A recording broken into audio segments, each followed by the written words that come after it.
On the occasion of our 25th wedding anniversary, my spouse presented me with divorce documents rather than a present. "That's plenty of time," he declared amid our assembled friends and family. "I'm ready for someone more youthful these days, and you must vacate the apartment by the following day." He'd apparently overlooked the fact that my folks had bestowed that property on me. His mom, Celeste Price, merely offered a quiet grin. I stood up, grabbed the mic, and delivered words that rendered him utterly silent. That evening, Naomi Sterling stirred awake to murmurs filtering through the bedroom entrance. Her partner, Darren Price, was once more chatting with his mother on the line at 3 a.m. His tone carried an unusual thrill. Naomi remained motionless in the shadows, picking up fragments of their exchange. "We need to handle this properly," Darren urged. "She'll never see it coming." "Naturally, darling," his mother assured him. Naomi's muscles grew rigid. What scheme were they hatching behind her back?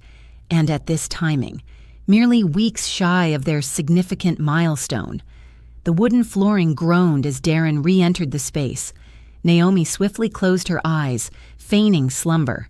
He eased under the covers with caution, yet she sensed his frame tense and uneasy.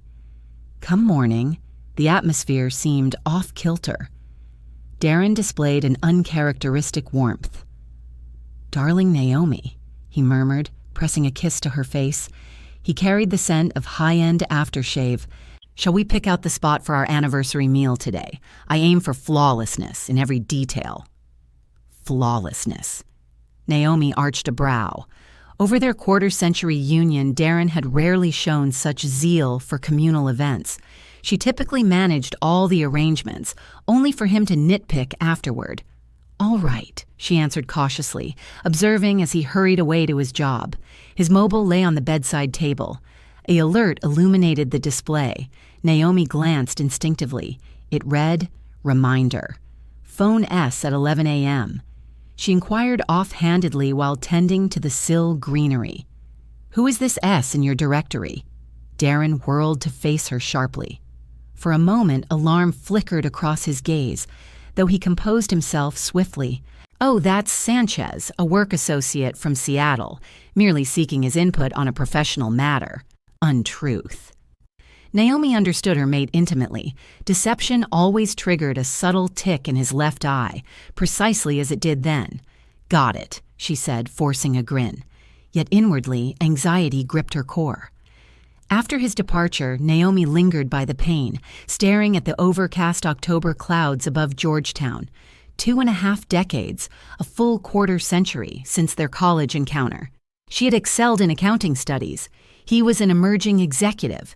Their union stemmed from genuine affection, visions of kids, and an expansive household. Yet offspring eluded them. Medical experts detected no issues, but the blessing never materialized. Darren bore the disappointment keenly, particularly as his mother Celeste began her subtle jabs regarding heirs. Gradually, they embraced their barren state and emphasized the upsides: greater freedom for personal pursuits, journeys, and professional growth. Still, an essential bond between them had frayed. A rap at the entrance snapped her from reverie. There stood Celeste Price, her husband's parent, bearing her customary, icy smirk. "Naomi, sweetheart," she intoned, stepping inside unbidden. "How are preparations coming? Readying for the gathering." Celeste perpetually addressed Naomi with feigned politeness, yet upheld a vast emotional chasm. Across 25 years wedded, she had never deemed her a true offspring. "Progressing steadily," Naomi responded, guiding her to the lounge. "Darren suggests hosting at a dining establishment." "Excellent choice," Celeste chirped. "A proper setting among company. Keeping it domestic fails to underscore the occasion's weight." She scanned the space appraisingly, as if appraising its merits. Naomi recognized that expression.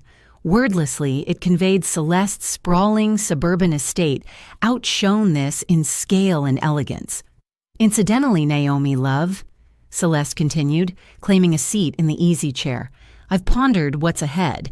Darren isn't a spring chicken at 53, and goodness, no heirs in sight. Wouldn't it be wise to draft a testament for potential grandkids just in case?" A shiver coursed through Naomi. Which grandkids, Celeste? We remain without children. Oh, for my nephews, naturally, she brushed off with a flick of her wrist. 2 fine lads in school and employed. Otherwise, the state claims it all. Naomi methodically set down her tea vessel on the surface. And the location of the apartment deeds?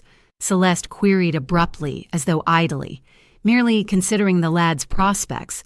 The nephews, the youth. Revelation dawned. Naomi grasped the implication. Secured in the vault, she answered curtly. But why the interest? Merely precautionary. One can't predict events. Best to track such details. Once Celeste departed, Naomi settled into quiet reflection, connecting the dots. The midnight discussion, Darren's abrupt tenderness, followed by Celeste's probing on the property ownership. Gradually, the mystery coalesced, and the emerging image unsettled her deeply. She proceeded to inspect Darren's. She'd attempted to log into her husband's computer, something she'd done countless times without issue. He'd never bothered updating the password in all those years. Usually it was straightforward, the day they first crossed paths, but not today. Her pulse quickened. Over their 25-year marriage, he'd always been an open book with her. She punched in his birth date. No luck. Then his mom's. Still nothing. A sudden idea hit her. Flip their anniversary around. Success. The browsing history loaded up, and the results twisted her gut into knots. Queries on splitting assets during divorce, rights for spouses in property splits, guidance on handling a breakup legally. He'd been digging into these topics for the last 2 weeks. With shaky hands, she kept scrolling through result after result. Strategies to hold on to the condo amid divorce proceedings, clever maneuvers for asset allocation. Just then, her cell buzzed. It was her buddy Candace. Naomi, you have to hear this. It's about Darren. Spotted him at the jewelry store in Tyson's Galleria, arm in arm with some young lady. They were eyeing rings. She was all over him, draped on his side like it was the most natural thing. What was she like? Naomi cut in quietly. Around 30, blonde hair, polished look, decked out in a high-end coat, attractive but kind of fake vibe, and they couldn't keep their hands off each other in public. You holding up, Naomi? Yeah, Naomi fibbed. All good here. But it was anything but. That night, Darren strolled in carrying a bunch of roses and a box of upscale sweets. To my forever soulmate, he declared smoothly, planting a kiss on her mouth. Forever soulmate. The word stung with bitter irony, Naomi mused. She met his gaze directly. We should discuss where we're headed long term. Darren stiffened. Just a flicker, but she caught it. Discuss what? He replied, flicking on the television and feigning interest in the show. Things are great, aren't they? The big anniversary bash is just 7 days away. All our pals will show. No need to drag down the vibe with heavy stuff now. We can chat post-celebration. Fine, post-party it is. That phrasing hinted at some major scheme tied to the event itself. Naomi dipped her head, acting agreeable, though a chill settled deep inside her. After a quarter-century together, she understood Darren inside out.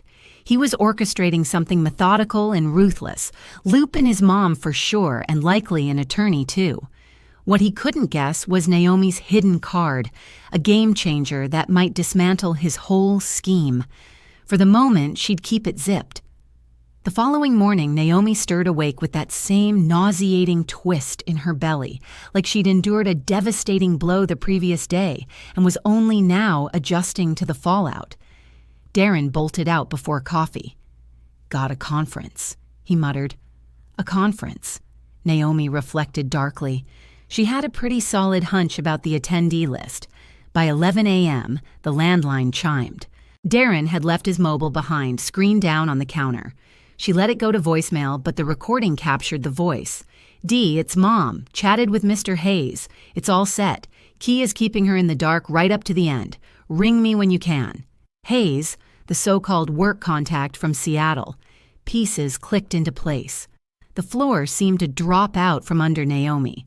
25 years, a full quarter century, at the side of a guy now plotting his exit like it was routine bureaucracy. She edged toward Darren's device. It demanded a 6-number PIN. She input their meeting date, September 1st, 1999. Denied. Celeste's birthday. Zilch. Then the jeweler's blonde flashed in her mind. Gut instinct urged her to test March 8th, Women's Day worldwide. Bingo. The paramour's special day. The messages laid it all bare. Sierra, darling, hang tight a bit longer. Post-anniversary, it'll all sort out. The condo stays with us. D, you promised cohabitation by New Year's. Sick of sneaking around. Sweetheart, plans on track. Mom's handled the details. Naomi's clueless. Hayes figures. Handle it smart. She walks with half at most. Condo remains mine. Naomi collapsed into a seat, fingers quivering. They were mapping her fate like she was disposable goods. Darren, his mother, attorney Hayes, the side piece Sierra, all woven into a snare with her as the target. And the real blow was still looming. Hey Mom, double check, is the condo deed truly joint? Maybe we lucked out and it's solely yours. Kiddo, I reviewed the docs from purchase, both names listed.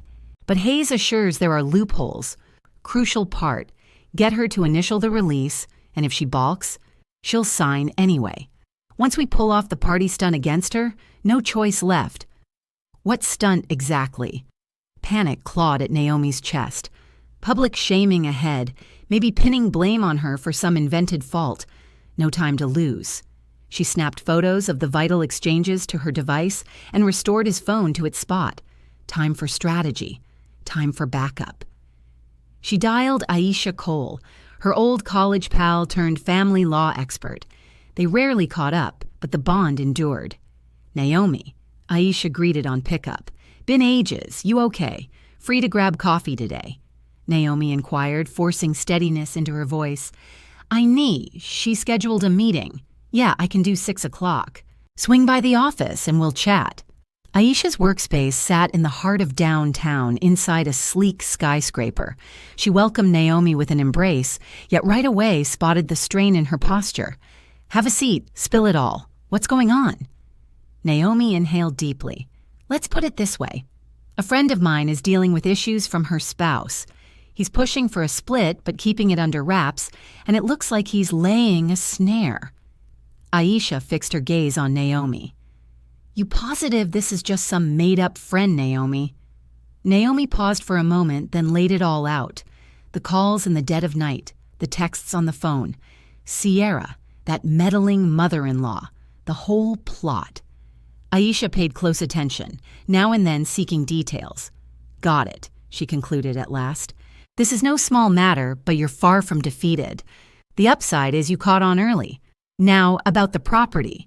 When was it acquired? Whose name appears on the deed? We listed both of us back in 2005. Split evenly. Do you have steady work?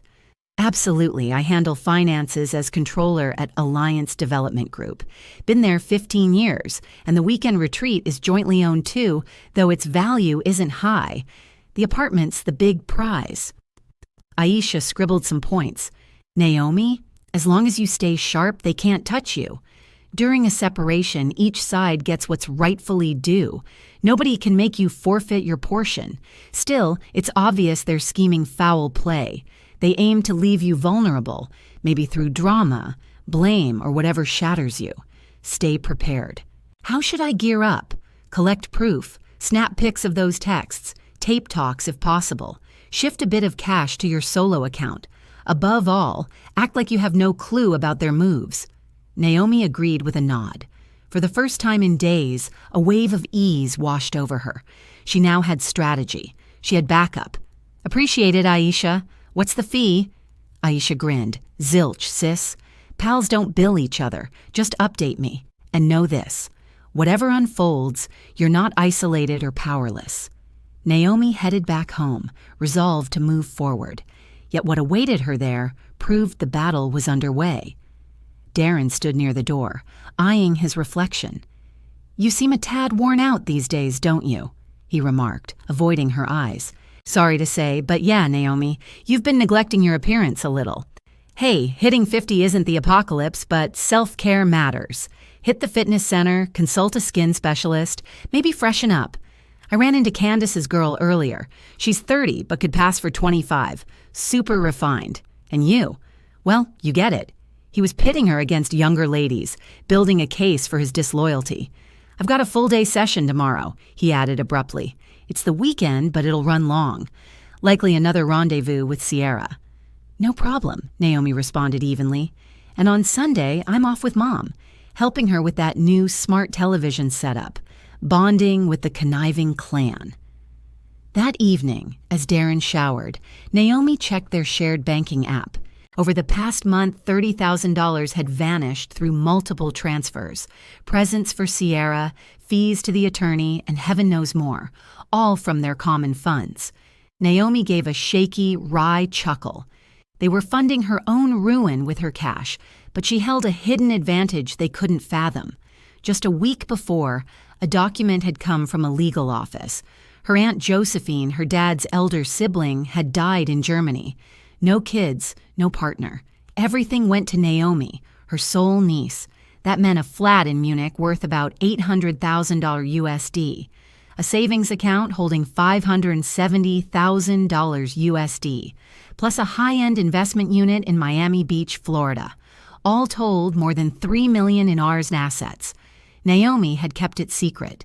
She'd planned to delight Darren on their milestone, but now this fortune in real estate became her lifeline. She fired up her computer and started looking into claiming the legacy, routing the money to her private holdings, and shielding it all from those who treated her like a pushover. Darren believed he controlled the deck, but the match was only starting. Come Monday, Naomi rose with a solid strategy. She first stopped at a legal expert, but not the one tied to her aunt's affairs. Instead, she sought out an old contact, Mr. Perry, the property attorney who'd assisted with their apartment buy long ago. Naomi Sterling. How long has it been? And how's Darren Price faring? Mr. Perry, a seasoned fellow, offered a warm, "Hello, Mr. Perry, I require your assistance," she stated as she stepped inside, "but it must remain utterly private." The attorney's expression turned grave. "Take a chair. I'm all ears. Recall our place on M Street in Georgetown. You managed the paperwork in 2005? Naturally, a prime spot in an excellent structure. Do you remember the initial buyer? That is, the origin of the funds?" Mr. Perry furrowed his brow, pulled an aged folder and scanned it briefly. Found it. Quite the peculiar situation.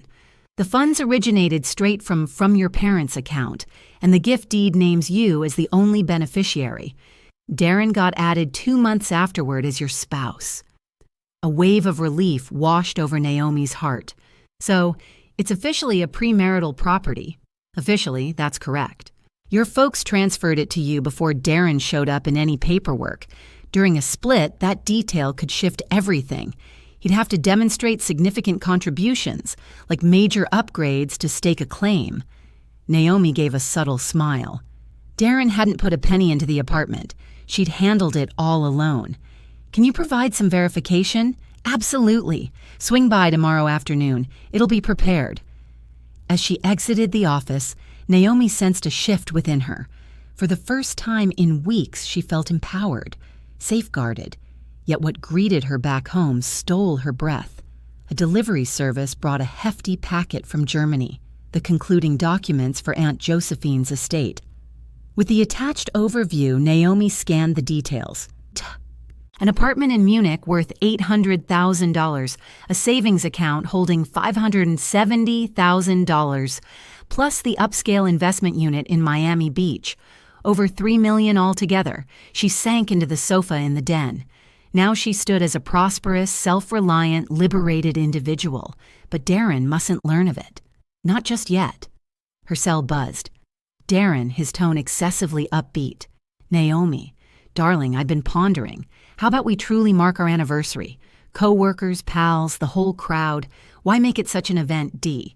Why not? It's our 25th, the silver milestone. I want the world to witness our flawless household. I've already secured the ballroom at the Watergate Hotel for 100 guests, 100 attendees for her orchestrated embarrassment. Won't that cost a fortune, Darren? We're meant to be budgeting. No need to fret, he cut in. Funds are available. The key is the image we project. We'll include my supervisor, yours too. All must observe our bliss. Such a hollow deception.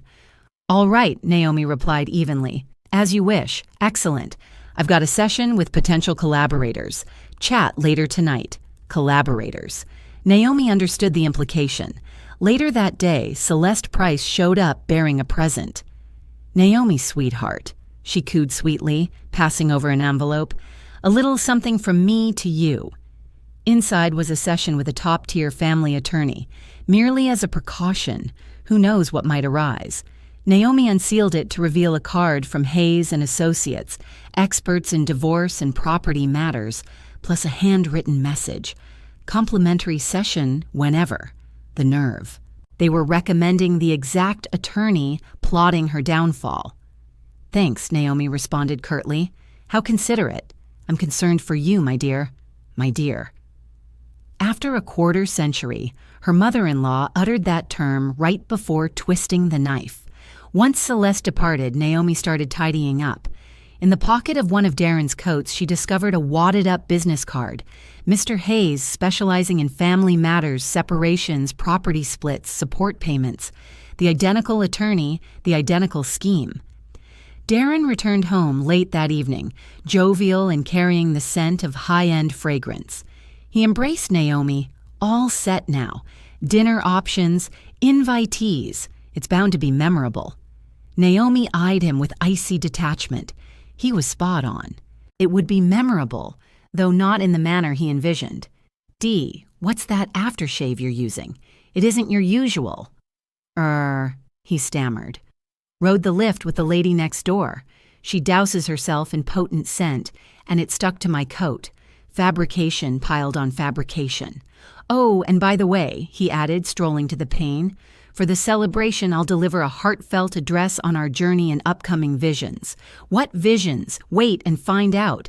It's intended as a shock. A shock. A shiver ran through Naomi. Sleep evaded her that night. Near 2:00 a.m., faint voices drifted in. Darren was speaking on the line in the corridor. She rose silently and leaned against the chamber entrance. Mom, it's all seamless. Venue reserved. Attendees locked in. Post-toast, it'll unfold naturally. Certain she harbors no doubts. How could she? She's as innocent as a kid. She's relied on me blindly forever, and nothing's changed. Should she resist the documents, she'll comply. Once I reveal it publicly, she'll be cornered. The crowd will glimpse her true colors. You get it. D, wouldn't it be wiser to handle it discreetly indoors, minus the spectacle? No way, Mom. Public setting is essential. That prevents any outburst or queries from her. She'll head straight back, where Hayes awaits with the forms. Swift, tidy, drama-free. Sierra's in the loop, naturally. She's attending the event, too. I'd like her to connect with my team, plan to present her as my fresh aide. You're ruthless. Call it efficiency, Mom, not ruthlessness. 2.5 decades suffice. I merit joy as well, even if it comes via her loss. Naomi retreated to the sheets but lay awake, so Sierra would grace the gathering as well. She'd observe her competitor's debasement, then step into the vacated spot. That's their assumption. Come morning, Naomi visited the bank. She established a private account and transferred. She split the funds evenly from their shared account. If Darren chose to keep funding his affair, he'd have to use his portion. Afterward, she visited her attorney to secure the paperwork verifying that the condo in D.C. was her premarital asset. Then she headed to the office. Mr. Budrow, she greeted her supervisor as she stepped into his office. Mind if we talk? Sure thing, Naomi Sterling. Are you okay? I'm holding up for the moment. I just need to give you a heads up that I'm heading into a tough personal period soon. Getting divorced? He inquired, his brow creasing. For real, I figured you and your husband were rock solid. You even had me over for your anniversary bash. That's precisely the reason I'm mentioning it now. Should complications arise, I'd appreciate your backing. Rest assured my performance at work stays unaffected. You're our top controller over the past 15 years. No matter what transpires, your position is secure. That evening, as Darren attended yet another gathering, Naomi retrieved the inheritance files. She required a solid, strategic approach. The Miami Beach property sat vacant. Aunt Josephine had leased it previously, but the agreement expired a month back. Post-divorce, Naomi could relocate there. The funds in the German bank offered her financial security for an extended period, and crucially, the records showing the D.C. condo as her separate property prior to marriage. Darren wouldn't anticipate that twist. The next day marked their anniversary. He believed he'd land the decisive strike, yet he was the one facing an unexpected reversal. Naomi stashed all the documents in the safe and grinned. On Thursday morning, she stopped by the German consulate. Formalizing the inheritance was essential to gain access to Aunt Josephine's holdings. The consul, a senior man with a precisely groomed beard, scrutinized the papers meticulously. "All seems proper, Mrs. Sterling. Your aunt proved remarkably cautious. The accounts will open in 7 days. As for the Miami Beach residence, title transfers to you right away. Here's the documentation. Feel free to handle it however you like." Naomi tucked the files securely into her purse. Now she possessed 3 real estate holdings, more than $1 million in liquid assets, and above all, total autonomy. Later that day, she established a new euro-denominated account to facilitate the global transfer. The banker, a youthful female advisor, gazed at the figures in astonishment. "Impressive haul from the inheritance, huh?" "Indeed," Naomi replied with a grin. "My aunt was truly remarkable." Exiting the bank, a burden eased from her shoulders. After years, she finally sensed genuine liberation and self-reliance. Darren's schemes no longer concerned her. That issue belonged to him alone. Yet the shock awaiting her near the Watergate Hotel entrance hit hard. She'd come to oversee the anniversary event setup, and just outside, a youthful blonde in a lavish coat chatted animatedly on her cell. Darling, this is amazing," Sierra cooed in a cloying tone. "The ballroom's enormous, the setup's exquisite. You vowed we'd settle into a spacious condo before long, and I can picture throwing soirees there already." It was Sierra, her spouse's paramour. Mere steps away, she gushed about the future she'd share with him. Naomi froze, observing her. Undeniably attractive, around 30, with a toned physique, styled locks, flawless manicure, though her gaze held a vacant, icy, scheming quality. "Naturally, I get that tomorrow's going to be rough," Sierra went on. "But you mentioned that once you give your address, she'll grasp it all, and I'll step in as your fresh aid. So touching, isn't it? Making your spouse's public embarrassment a spectacle." Naomi approached. "Pardon me, could you point me to the manager?" Sierra pivoted, scanning Naomi dismissively from head to toe. "Haven't a clue," she snapped briskly. "I'm not on staff." She resumed her call. Some woman's bothering me with queries." "All right, catch you later. Love you." Some woman. Naomi chuckled inwardly. Come tomorrow, that woman would unleash a major revelation.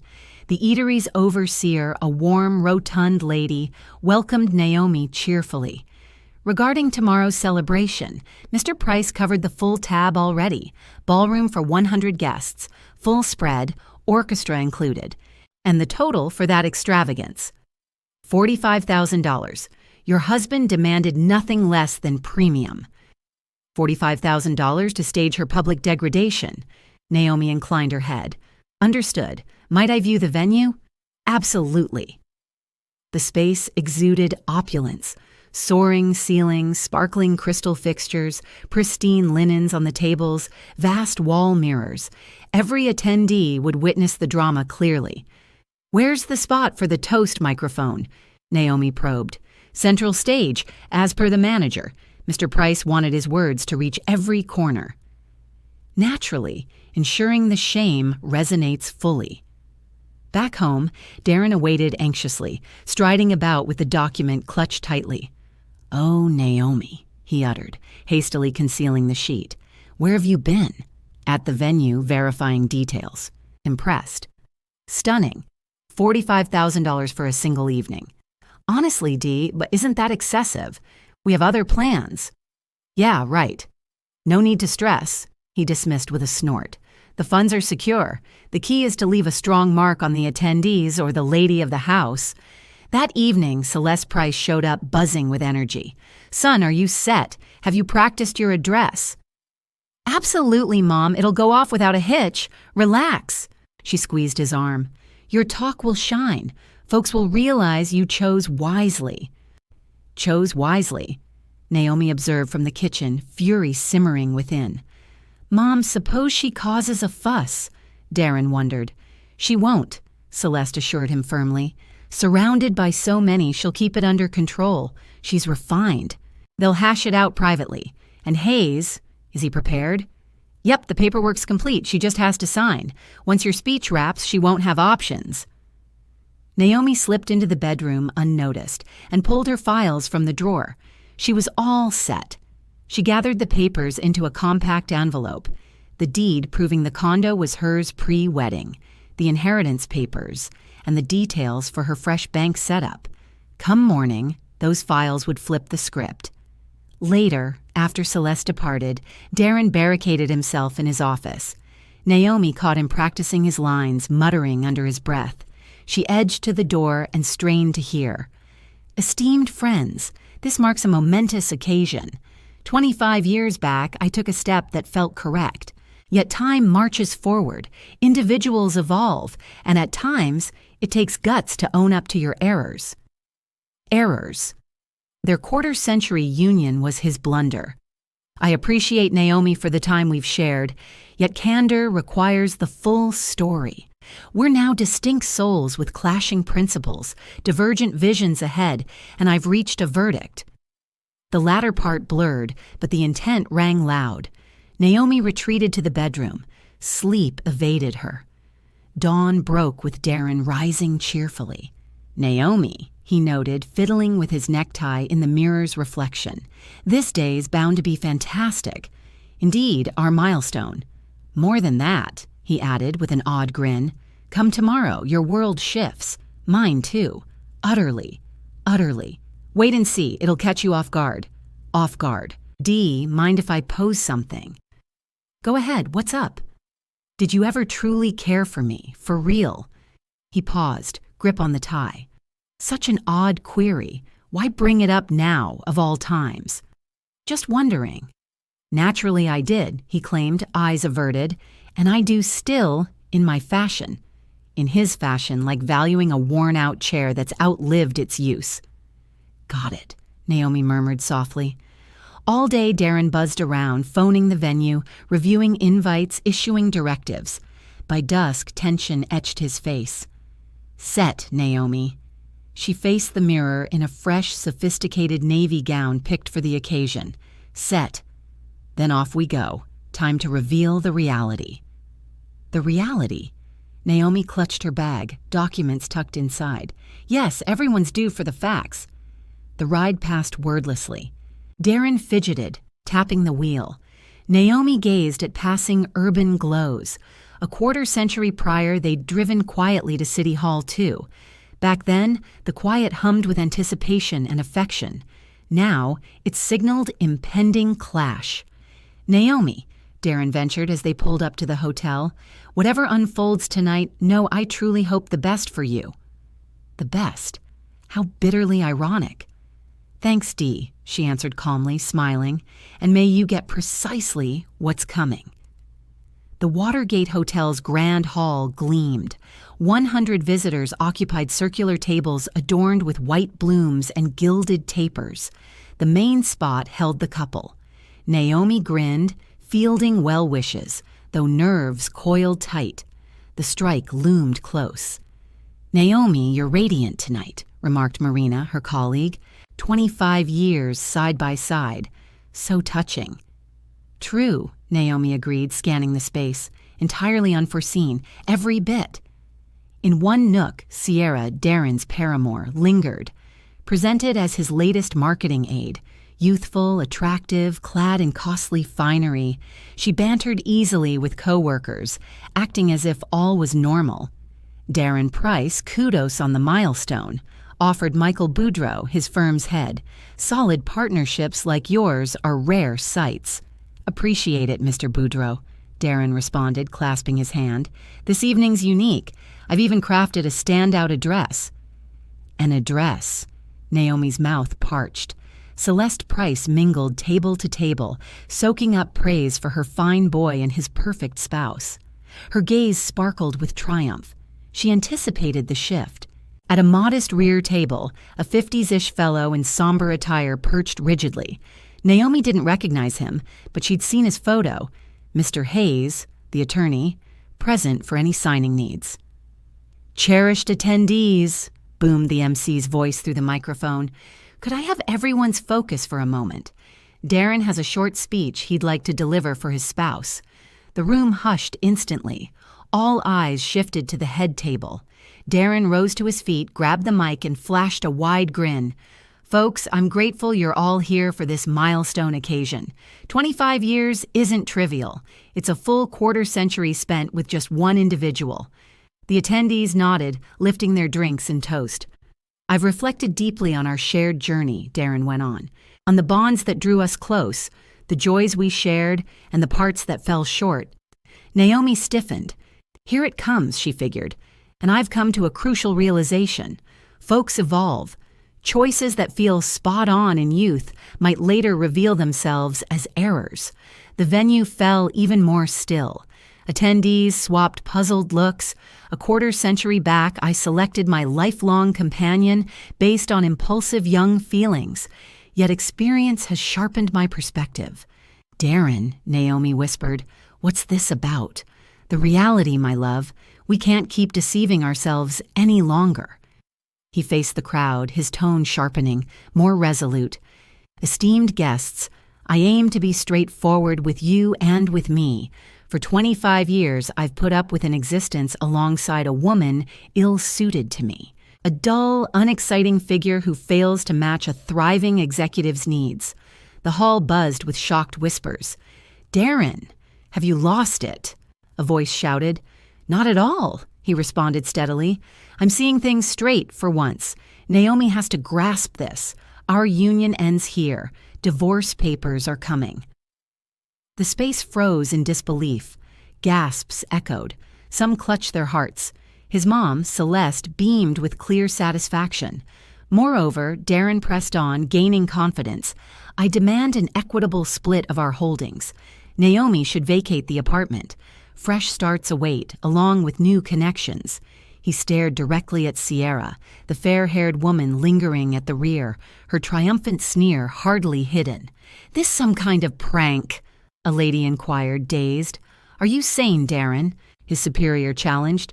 "Never more so," he shot back icily. "I deserve contentment, and I'll claim it. Naomi gets what's legally hers and will part amicably, and that fresh face is your latest prize."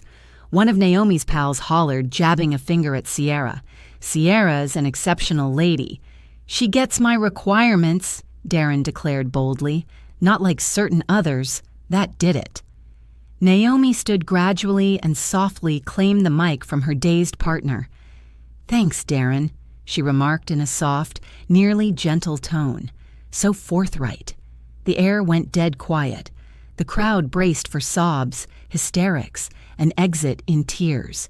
"You see, loyal companions," Naomi proceeded. "Darren's spot on about one aspect.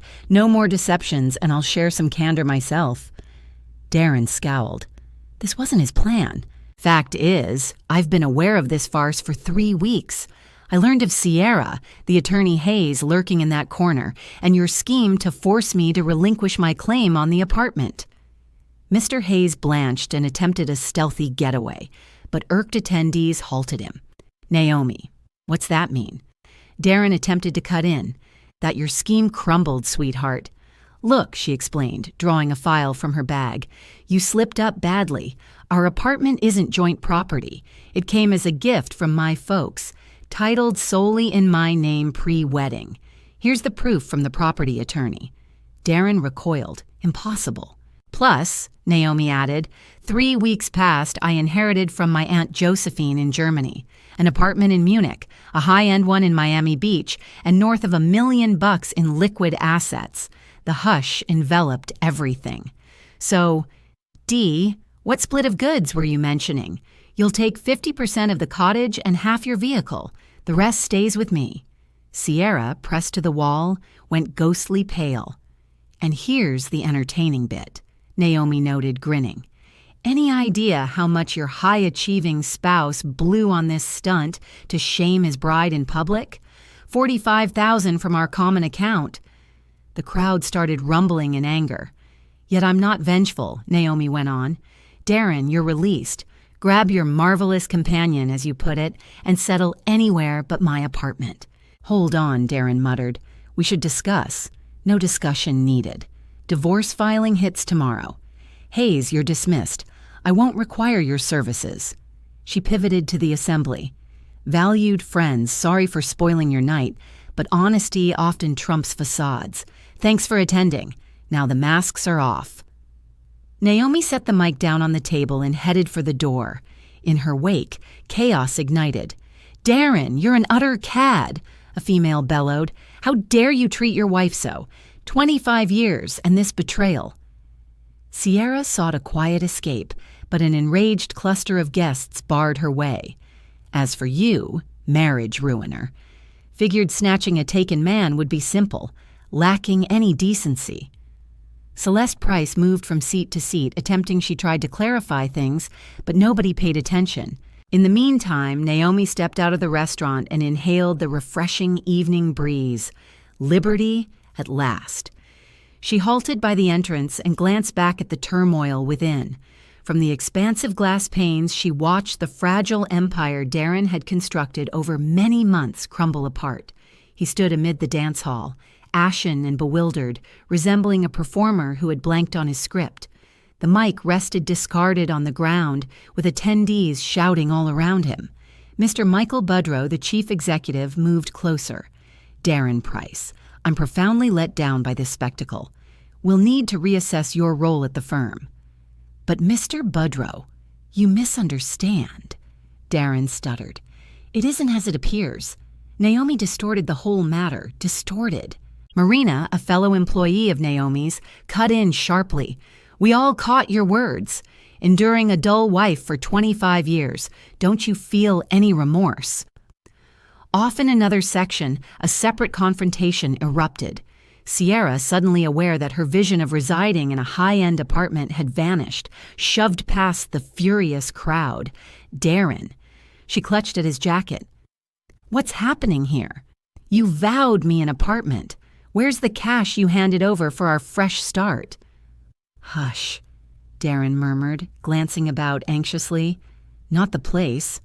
Why not? Sierra bellowed, her voice rising in frenzy. I've waited 3 months. You claimed we'd dwell in splendor post-divorce, so now what? Onlookers pivoted, intrigued, with several already capturing footage on their phones. Cease, Darren implored. We'll discuss it soon. Yet Sierra unleashed a sharp, near-maniacal chuckle. Discuss what? No apartment, no funds. You deceived me. She faced the assembly. Care to hear the reality? This prominent fellow dangled wealth before me for 3 months. He lavished me with gems funded by his spouse's accounts. He pledged a grand urban residence. Seer, be quiet. Darren howled in anguish, though the damage was done. Plus, he secured loans against their joint holdings. She continued venomously, swept up in the moment. He figured his partner would stay oblivious. He borrowed $20,000 from Chase Bank and $15,000 more from Wells Fargo. He blew it all on me. A hush fell over the space. Naomi herself hadn't been aware of that detail. Celeste Price, who had attempted to stay low-key, hurried over. Darren, son, what is this lady claiming? What borrowings? What of Naomi's legacy? Mom, this isn't the moment, Darren muttered. Not now. I pledged the house to cover your legal fees. And then, how will I manage yet another setback? Even his own mother was entangled in debt due to his plot. Hold on, an attendee stepped in. Did I hear that right? You three conspired to dupe Naomi? Not 3, 4, Sierra added poisonously, including the attorney, Hayes. He aimed to coerce her into waiving the apartment deed. All eyes shifted to the spot where Hayes had lingered, but his seat stood vacant. The counsel had fled. Viper. Celeste Price cried out, charging at Sierra.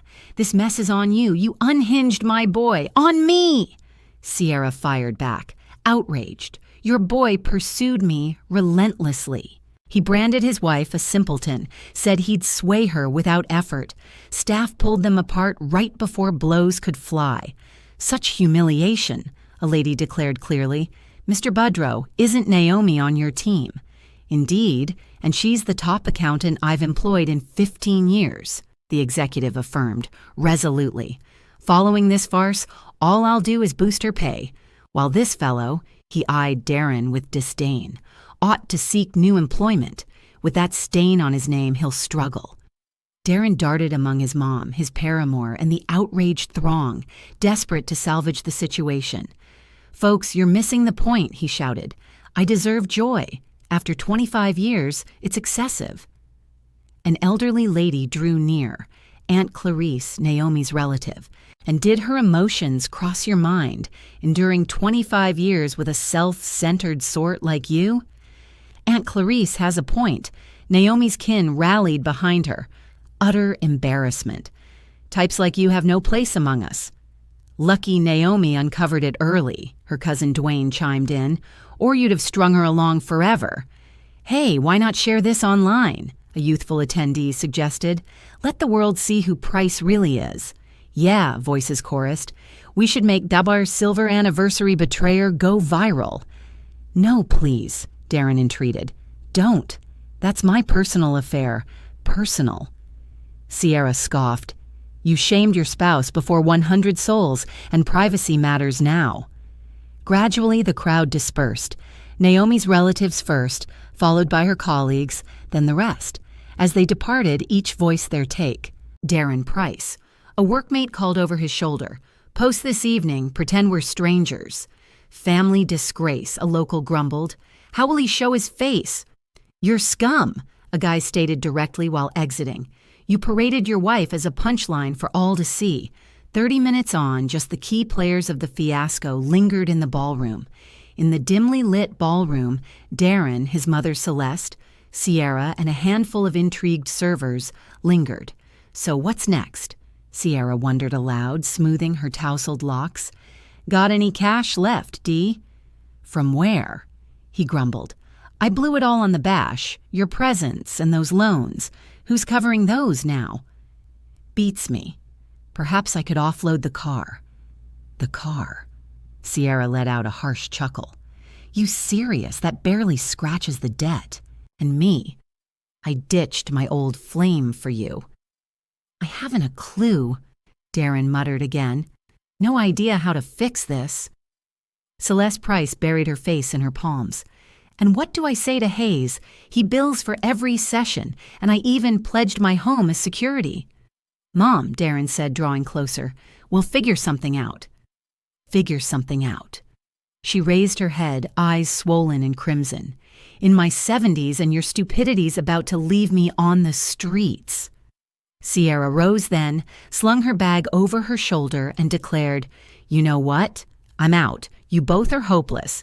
Dee, lose my number for good. As for the cash you owe me from the past 3 months, write it off. Call it tuition for this harsh reality check. She halted at the threshold and pivoted. Your wife's a force of nature. Pity I only saw the true her now. That's the kind of lady who commands admiration. Her stilettos clicked sharply as she exited. Darren and Celeste remained isolated amid scattered remnants of half-consumed meals and toppled drinkware. Dee, Celeste whispered, what if it's not over? What if we approach Naomi and beg her pardon? Darren shook his head firmly. Too far gone, Mom. You saw her expression. No way she'll pardon us. So, what's our move? No clue, he echoed once more. I swear, I just don't know. Meanwhile, Naomi rode in a cab toward the apartment, gazing at the urban glow. Tucked in her handbag were deeds to 3 estates and a statement revealing more than $1 million in funds. The cabbie, a silver-haired fellow, glanced back via the mirror. "Lovely evening, huh?" "Yeah," Naomi replied with a grin. "Absolutely stunning. You might say it transformed my world." "Sounds positive. Certain nights flip the script entirely." "Spot on," she agreed. "My whole existence shifted, and truly, it had altered irrevocably." 3 months on, Naomi observed from the courtroom as the existence of her 25-year spouse crumbled. Darren appeared a decade aged. Silver strands, haggard features, a bargain basement suit replacing his typical lavish attire.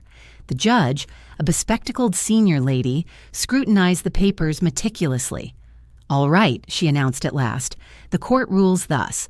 The apartment on M Street in Georgetown qualifies as Mrs. Naomi Sterling's distinct pre-wedding asset and remains undivided." Darren's alarm surged. His attorney, now a novice legal aid worker, not Hayes, merely shrugged helplessly. "The lakeside cabin counts as joint marital holdings and splits evenly. Likewise for the Lexus ES300 vehicle." "Your Honor," the young counsel interjected, rising. "My client relied on that vehicle professionally." "Overruled," the judge stated curtly. "It was acquired via shared spousal resources." Naomi stayed silent. Her ally and counsel Aisha offered a subtle smile. The proceedings unfolded precisely as anticipated. "Moreover," the judge pressed on, "evidence shows Mr. Darren Price hid substantial liabilities from his partner. A $20,000 loan from Chase Bank, a $15,000 borrowing from Wells Fargo, and an $8,000 instant advance, aggregating $43,000 in obligations." "But those represent his individual liabilities," the junior attorney objected. "Per Family Code, Section 39, the judge responded steadily. "Obligations arising in wedlock bind both spouses. Yet as the funds serve the claimant's private pursuits rather than household benefit, he alone bears the burden of settlement." Darren blanched further. $43,000 in liabilities, solely his to shoulder. "This court hereby decrees," the judge wrapped up, "the termination of the union between Darren Price and Naomi Sterling. The respondent keeps the apartment and every account. The claimant receives half the cabin's worth and half the vehicle's value. No support payments apply, absent underage offspring." The gavel's bang sealed a quarter-century bond's demise. Departing the building, Naomi sensed an odd serenity, like a massive burden dissolving at last.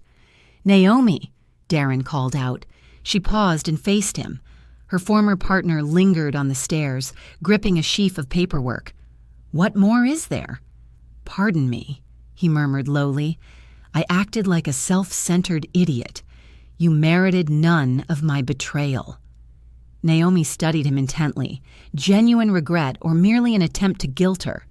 "Darren," she stated evenly, "no bitterness lingers. We're simply incompatible souls.